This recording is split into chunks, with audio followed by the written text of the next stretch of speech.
আজকের আলোচনার বিষয় হচ্ছে যে cyclic AMP dependent protein kinase PKA কিভাবে সাইক্লিক এএমপির ইফেক্টকে মেডিয়েট করে।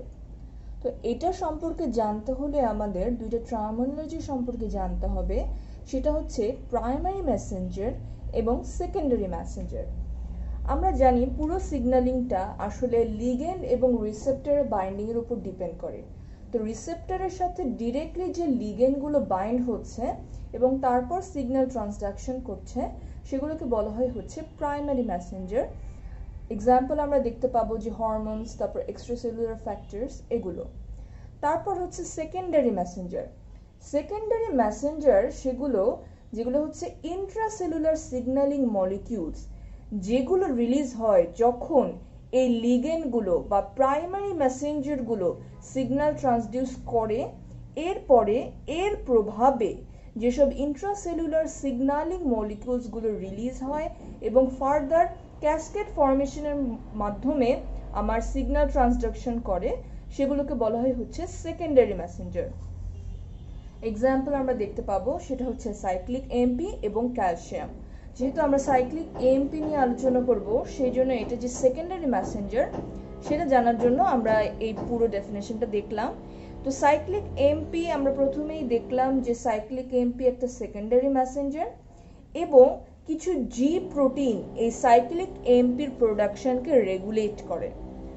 সাইক্লিক এএমপি প্রোডাকশন হয় হচ্ছে এটিপি থেকে বা অ্যাডিনোসিন ট্রাইফসফেট থেকে, এবং যেই এনজাইমটা এটিপি থেকে সাইক্লিক এএমপি তৈরি করে তার নাম হচ্ছে অ্যাডিনাইল সাইক্লেজ। আমরা বললাম যে এটিপি থেকে সাইক্লিক এএমপি তৈরি করে হচ্ছে অ্যাডিনাইল সাইক্লেজ। এটি হচ্ছে এটিপি এবং এটিপিতে 3টা ফসফেট আছে, যেহেতু অ্যাডিনোসিন ট্রাইফসফেট, তো সেখানে কাজ করলো অ্যাডিনাইল সাইক্লেজ। এই অ্যাডিনাইল সাইক্লেজ কি করলো, 2টি ফসফেট গ্রুপ এখান থেকে বের করে দিল। এখান থেকে যখন 2টি ফসফেট গ্রুপ বের করে দিল তখন সাইক্লিক এএমপি তৈরি হলো। সাইক্লিক বলছি কারণ হচ্ছে এখানে যে ফসফেটটা আছে সেটা সাইক্লিক আকারে আছে। তো এই সাইক্লিক এএমপি তৈরি হলো। এরপর এই সাইক্লিক এএমপি যেটা তৈরি হলো সেটা খুবই আনস্টেবল সেলে, সেই জন্য সেটা হাইড্রোলাইজ হয় হচ্ছে একটি স্পেসিফিক ফসফোডাইএস্টার দিয়ে, যেটার নাম হচ্ছে cyclic AMP phosphodiesterase.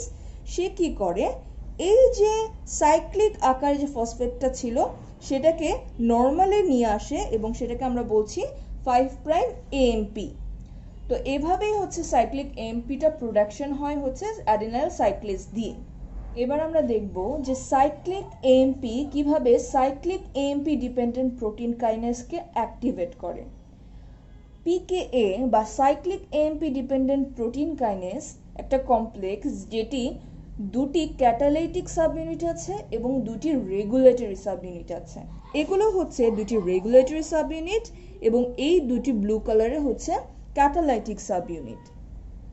Cyclic AMP যখন আমার রেগুলেটরি সাবইউনিটের সাথে এসে যুক্ত হয় পিকেএ এর, তখন কি হয়, এর মধ্যে একটা কনফর্মেশন চেঞ্জ ঘটে এবং কনফর্মেশন চেঞ্জের ফলে ক্যাটালাইটিক সাবইউনিটটি কমপ্লেক্স থেকে ডিসোসিয়েট হয়ে যায় এবং এর ফলে পিকেএ অ্যাক্টিভেটেড হয়ে যায়।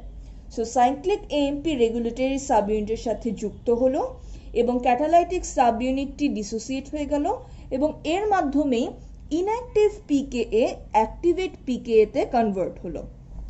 এবার আমরা পুরো প্রসেসটা দেখব।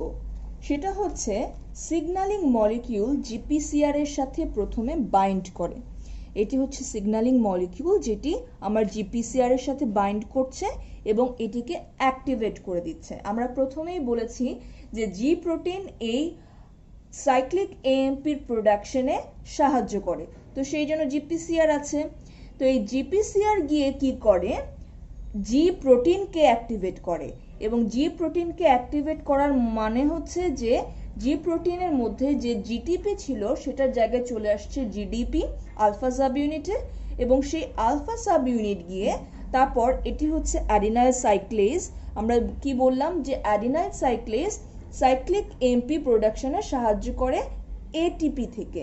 তো সেই অ্যাডিনাইল সাইক্লেজকে অ্যাক্টিভেট করে ফেলবে এই জিটিপি কন্টেইনিং আমার আলফা সাব ইউনিট।